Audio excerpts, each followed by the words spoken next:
종말의 시기가 언제입니까? 큰 틀에서 이해하면 예수님이 오신 날부터 다시 오실 날까지를 종말의 때라고 합니다. 우리가 오늘 살아가는 일상의 시간이 바로 성경에서 말하는 종말의 시간입니다. 성경에서는 일상의 시간들을 어떻게 보내라고 말씀하고 있을까요? 첫 번째 장면은 주인이 종들에게 재산을 맡기고 떠나는 장면입니다. 종은 그 시대의 노예를 의미합니다. 매우 다양한 노예들이 로마 사회를 지탱하고 있었던 거죠. 하지만 노예는 노예입니다. 그냥 주인의 소유에 불과하죠.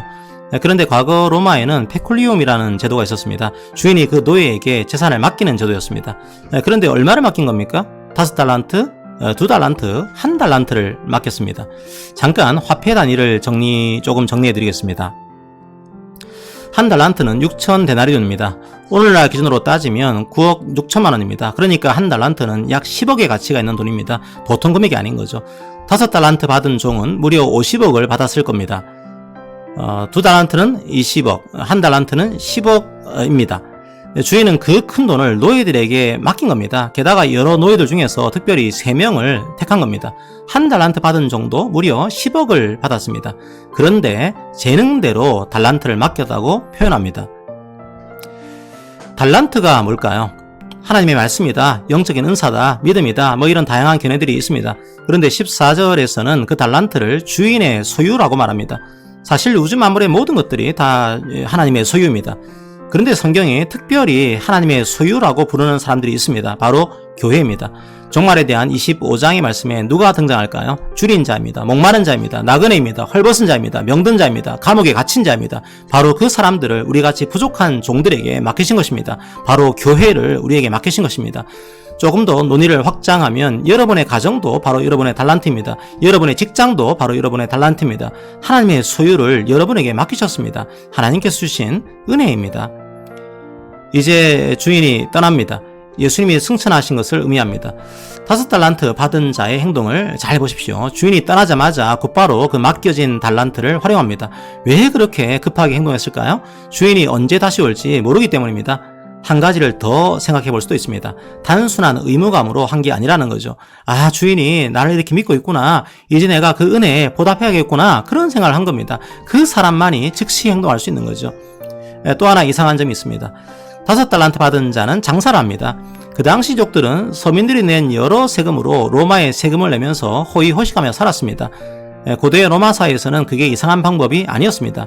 그런데 5달란트를 받은 종은 그런 방식을 취하지 않습니다. 이 돈으로 고리대금 같은 사업을 하지 않은 거죠. 땅 투기도 하지 않은 거죠. 오히려 어렵게 장사를 합니다. 왜죠? 수익을 내는 방식도 주인의 방식을 따른 겁니다. 주인이 타인을 착취해서 얻은 소득을 좋아하지 않는다는 것을 이미 알고 있는 겁니다. 주인이 기뻐하는 방식으로 매일매일 달란트를 투자하고 있는 겁니다.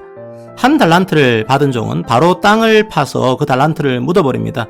그 당시에는 가장 안전하게 돈을 보관하는 게 땅에 묻는 것이었습니다. 책임을 회피한 거죠. 맡겨진 책임 앞에서 눈을 감아버린 겁니다. 성도 여러분, 여러분에게 맡겨진 달란트를 어떻게 활용해야 할까요? 하나님의 방법대로 해야 합니다.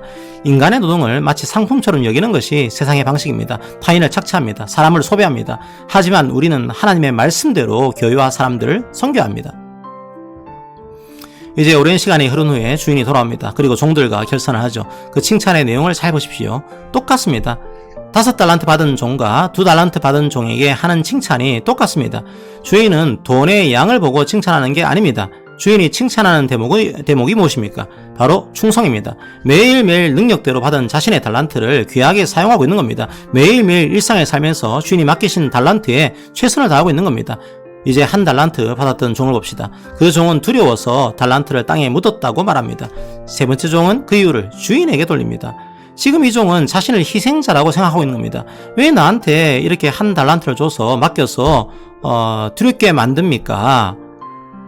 그래서 내가 어쩔 수 없이 땅에 묻어둔 것 아닙니까?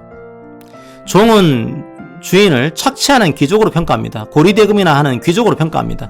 특권과 은혜를 베푼 주인에게 오히려 악평을 하고 있는 거죠. 주인의 영광을 심각하게 훼손하고 있는 거죠. 결국 자신의 책임을 회피하게 됩니다. 성도 여러분, 달란트를 맡기신 것은 은혜요, 특권입니다. 하지만 동시에 우리에게 주어진 책임입니다. 다시 오실 예수님을 기다리면서 매일매일 일상에 살면서 충성하는 삶, 바로 그것이 우리들의 슬기로운 일상생활입니다. 그때 하나님께서 하나님의 즐거움에 참여하는 복을 주십니다. 우리의 평생을 두고 걸어가야 할 일상의 길입니다. 우리의 평생 동안 우리의 달란트에 충성하는 여러분이 되시기를 기도합니다.